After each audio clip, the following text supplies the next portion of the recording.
Hey guys, welcome back to my channel. It's good to be back. So my name is SA Precious Ogilibo, and welcome to SS Insights.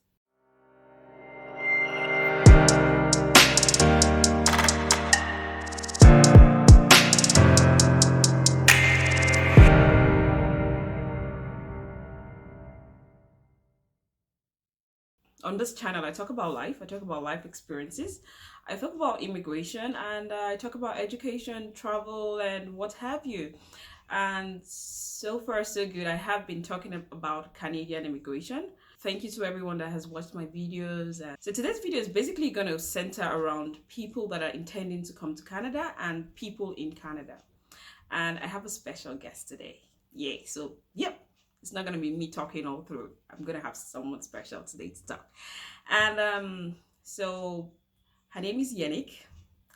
She's a financial advisor servicing Ontario and Alberta. Yeah, she's licensed. It's not all these ones that you people listen to on the road. She has the license. She knows what to do. Anyways, so yeah. So she's going to be talking to us today about credit cards. I tell you guys, this is a very interesting topic because, as most of you know, I'm Nigerian and we do run a debit society. However, in Canada, you have to have a credit. Without credit, you're in trouble because I mean you can have all the money, but once you don't have a credit history, it's a problem. And this actually was a challenge for me when I came into Canada. I mean, in less than 1 month, I went to the bank and they gave me a $2,000 credit card. I'm like, woo, I'm gonna pat it. But anyways, so I decided, okay, the truth is, if I had spent the money frivolously, it would have affected my credit. So it's necessary that we learn about credit and know how the credit society works. So today I'm going to have Yannick tell us about credit. So a round of applause, drum rolls for Yannick. Hi guys, my name is Unique. As SA said before, I am a financial advisor and I service the provinces of Ontario and Alberta. I know she invited me on her platform today, which I'm so grateful. I love what it is that I do. I love being able to offer financial literacy to those who are interested and who see the benefits and the need in order to make better financial decisions for themselves, for their friends, family, and for their future. So thank you again, SA, for having me on. Oh, nice. It's such a pleasure because, I mean, it's good to have someone that has knows the nitty-gritties of this thing before we run into trouble in Canada. So now, Yannick, thanks for being here. So today I need us to be able to tell our viewers what it is about credit. I mean, what really it's the term credit. Okay, so when we're talking about credit, specifically in Canada, the first thing you need to know is that there is a point system. It goes from 300 to 900. I believe 660 to 729, I believe, is considered as good credit. Anything below 660 is considered as poor credit. Anything above 725 to 749, I believe, is considered very good credit. Anything above that is considered excellent credit. Don't quote me on those numbers, but you can find that information online where it tells you how the point system works. But I believe I was pretty close with the information that I just gave you. Like I said, you can look for that information online. One thing I also want to know, guys, even though I'm a financial advisor, you know what? I'm not here to pretend that I have the answers for every single question. When you're talking about finances, it is such a broad topic, and I think any financial advisor that is going to pretend as if they know all the answers to all the questions, then they're truly mistaken. However, you know what, if there's something that I don't know, I will go do my research and make sure I come back and I'm able to provide that information.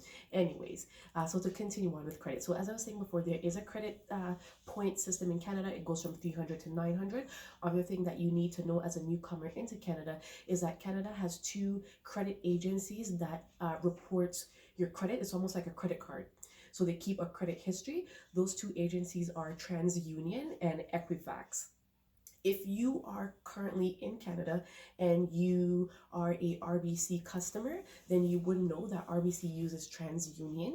If you are a CIBC customer, then you would know that CIBC uses Equifax. So it's good to have know this information so you don't have to actually log on to these companies' websites and pay to watch your credit history when you can utilize banks such as CIBC and RBC to keep track of your credit score and your credit history. Okay. Wow, that's so much information in one. You see what I'm talking about? I mean, I definitely won't even give you scores when I'm talking. So look at that. Right. So yeah, because I did notice really that when I saw my credit statement and I saw scores and I'm like, okay, well, I just used the the charts or whatever it's on my RBC. But now I have a problem though. Being a Nigerian, I basically would prefer to spend money that I have, right? So that's the thing. So the question I want to ask is this: do I really need to have a credit card? Do I need to spend money that I don't have? What if I have the money? I have the money to pay down payment on the car, on the house. Why do I have to use my credit? You know what, SA, like you, I used to have the same thought. I would say, why do I need to have a credit, right? If I have the money, why not just spend the money? However, as you live in Canada, you're gonna quickly realize that if you are the person that is looking to be progressive and to move up ahead in life, and you are potentially wanting to be a business owner, own your own business, or just simply being a homeowner, owning your own home, or driving a nice car, and financing or leasing that instead of buying it out cash, then you're going to quickly realize that you need a credit in order to do these things. A bank is not, or a creditor is not going to, give you a credit because you don't have a credit. You have nothing to look at, which means that they can't determine or trust you enough to know whether or not you're going to be able to pay your bills on time, because they're looking at your report card and it's essentially blank. There's nothing there. So you do need credit. And you know what, even if you're not looking to be, buy a home, or buy a fancy car that you have to lease or finance, and you may just want to buy it cash. Well, if you are wanting to work, something simple as just getting a job, you're going to realize that some people or some jobs require a credit check, and if there's nothing to check, then you're not going to get the job. It's quite simple. Not only that, but even if you don't want to own a home, but you want to rent a home because you have to live somewhere, I'm not expecting that you're going to be living outside when you come here. So the other option is that you're going to be a renter, right? And if you're a renter, then one thing to also know is that a lot of people are looking for a credit check for renters. So you see how it's important, right, to have credit. Yeah, I pretty much see that, because I remember when I tried to get a house, and then they wanted me to get my credit, and I'm like, I do have the money, man. Why do you need me to check? So at that point, I realized, you know what, I need to use my credit card. Yeah. And I need us to also learn, like, what we also need to learn today is, I mean, if we use our credit card, how do we maintain a good credit score? Okay. You know. So when it comes to a credit card, first thing to note, a credit card, the money that is on a credit card, it is not your money. It is the bank's money. You do not own it. Okay? So people need to keep this in the back of their minds whenever they go out and they're cha-ching, they're ready to, you know what I mean, swipe that card, or to tap. They need to remember, this is not my money. And it's okay to spend, the money on a credit card. However, do you have the funds to put it back on the credit card? And one thing to also remember is that when it comes to a credit card, there's something called a 70-30 rule. Some people may disagree with that rule. However, the rule goes that you're not supposed to spend more than 30% of the balance of your credit card. And if you're going to do so, you need to ensure that you pay off your credit card in full. If you don't and you pay the minimum balance, I mean, that's okay. That's better than not paying it. But essentially, the goal is to try and pay off that balance in full so that you're not paying that interest on what you owe. Okay, so that part where you talked about 70-30, I find that pretty interesting, because honestly, I have no clue what that is. So what you're trying to say in essence is we shouldn't exceed 70% of the credit that we have. Is that what you're saying? So, well, you're not supposed to exceed more than 30% of the balance of your credit card. Say the credit limit on your credit card is $10. Mm-hmm. You don't want to use more than $3, right? So that's 30%. Wow. Of the limit on your credit card, right? So that's a 70-30 rule. Like I said, some people may disagree with me with this rule. However, if you disagree with me, you're free to have your own opinion, and hey, leave it in the comment section down below. But if you're going to do that, make sure that you have a statement and reasons to back up your statement. Mm-hmm. And we can also respectfully agree to disagree. I'm just giving you my opinion, right?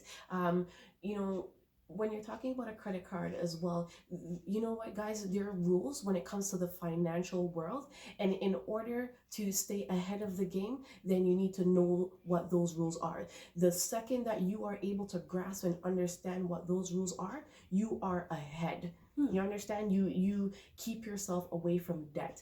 Sometimes debt is inevitable, but you want to make sure that you have good debt and not bad debt. Okay, so again, when we're talking about using your credit card can also be used as a tool to help build your credit. And the way that you do so, like I said it before, follow the 70-30 rule. Okay, make sure that you're paying off your balance in full. Make sure that you are not going over your balance, making sure that you're consistently making the payments and not missing any payments, because every time you miss a payment, it's going to show on your credit report. So that's going to affect your credit score, right? Exactly. It will. It definitely will. Okay, so people, from what I get, you're saying now that, I mean, I probably will have bad credit. I mean, well, you know what? Like I said before, bad credit is considered, well, poor credit is considered anything below 660, 650. Anything below that is considered as poor credit. And you know what? Essentially, when you're talking about that point system again, with a 650, 660 credit score or point, you can, you normally would qualify for like a home. However, though, they're also looking at other things and not just your credit score. So say, for example, yep, you have a score of 650 or 660, which would make you eligible for a loan. However, when they check your report card, yep, that credit history, and they look at that and they realize that your payments are inconsistent, you're not paying your bills on time, then a creditor may look at that and say, well, even though you have a credit score that may qualify you, your credit history kind of says otherwise, and I don't think you're trustworthy, and I don't think I'm going to be comfortable with giving you this loan. Wow. So those are things to think about. Okay, so you don't have to worry about your credit history being poor just because you're not paying off like your full balance of your credit card. But it's just something, to keep in the back of your head, that it's a good habit to have and to practice doing. As long as you're making the minimum payments, that's fine. However, it still causes your credit to decline because you're still, you have an outstanding balance owing. Okay. Okay, that sounds good. At least that's a relief to know that I pay my bills. Oh God, the minute I see the pop up and it says your bill is ready, I'm paying. I'm paying. I don't want trouble. It's okay. All right, that sounds good. All right, one more thing I need to know, Yannick, is people that come to Canada, they have no credit. Okay. All right. And would you equate no credit to bad credit, or no credit or bad credit? Which is better? You know what? That's a great question. And I feel like, the answer to that question may be different based on who you ask. So the answer that I'm going to give is my opinion, and I will state why.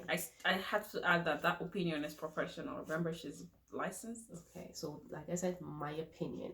So some people may say having bad credit is better just because you have a credit history. So if you're going to borrow money or like a loan or something, a creditor has something to look at. Whereas, some people may argue that having no credit is, worse than having bad credit, because a creditor has nothing to look at, no history at all. However, in my humble opinion, I feel like having no credit is better than having bad credit. Reason why is because you come to Canada, you don't have a credit. Okay, you can walk into a bank, get a $2,000 credit card, and start building your credit. You go to the store, you go buy a phone and you put it on a plan. You make sure that you're paying your monthly bills on time for your phone plan. These are things that also help to build your credit history. And then obviously the payments that you make to your credit card are things that will also help your credit history. So you see right there that, okay, you're starting to build a credit history. Okay, and as long as you're maintaining and you're paying these bills on time, and you look at that credit report, it's gonna show, yeah, this person is a she's new. However, her history so far, it's looking pretty good. Whereas the person with the bad credit, you're looking at this report and it's like, oh my god, it's like F's like from top to bottom. I'm just using like a report Yeah. card as a to Yeah, it is a report reference. card technically. Exactly. So, and not only that, but having bad credit and trying to rebuild your credit is harder than a person that has no credit and is starting to build their credit. exactly, That like makes building their sense. credit from new, right? So it's much, I think it's much more difficult rebuilding credit, someone that has bad credit as opposed to someone that is new to Canada and you're just starting to build credit. I think that's better, and like I said, I've given you my opinion and my reasons as to why I feel like having no credit is better than bad credit, just simply because it is harder to rebuild your credit when you have bad credit, and not only that, but that poor credit history follows you for quite some time. That sounds really good. So in essence, what you're trying to tell me is that people that are coming in and have no credit, that's no problem at all. All you need to do is build your credit. Now, we have kind of understood what it is to build your credit. From what I get, basically you have to pay off whatever loan you take or whatever, you have to pay it off, right? Now the question now is this: what are some of the things that can make you have bad credit? Okay, so that's fairly simple. Maybe not for the people who don't know, but some of the things that can cause a person's credit to decline is not paying their bills on time, and I think that's a given. Yeah, so not paying your bills on time is definitely the number one thing that can cause your credit to plummet. If you say you file for bankruptcy, that's something that can greatly affect your credit score as well, because that's something that stays on your credit record for 7 years. That's a long time. 7 years. Okay, so those are some of the things that can definitely cause your credit to decline. Okay, guys, so you want to make sure that you're staying up to date on your credit card payments, your phone bills, your hydro, your water, your whatever bills that you have to pay. Also, you know what, some people seem to think that, for the person that may go out and swipe their credit card, they may think, oh, they're broke because they're using their credit card. So in reality, they're thinking, okay, they're using money that they don't have. So I guess that's how they're coming to the conclusion that this person may be broke. However, that is so untrue, because you know what?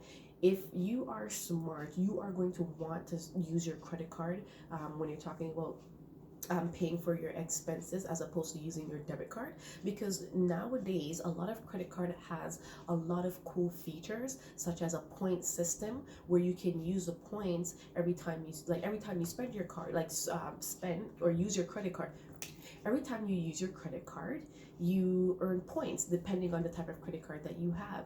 These points you can then use in return to put towards air miles, you can use to buy a gift card, or you can even use it as a method of repaying back to your credit card, which I think is cool. That's something that I do. I don't really care for air miles or go buying like a gift card. I'm just like, hey, like give me back the money. Like, if I have $100 worth of points, like, yeah, give it back to me, and I'll just throw it back onto my credit card. And you know what? A lot of people tend to, when it comes to their credit card, they will use their credit card right throughout the month, and then when they get their paycheck, they dump their entire paycheck back to their credit card, and I think that's a good practice to have as well too.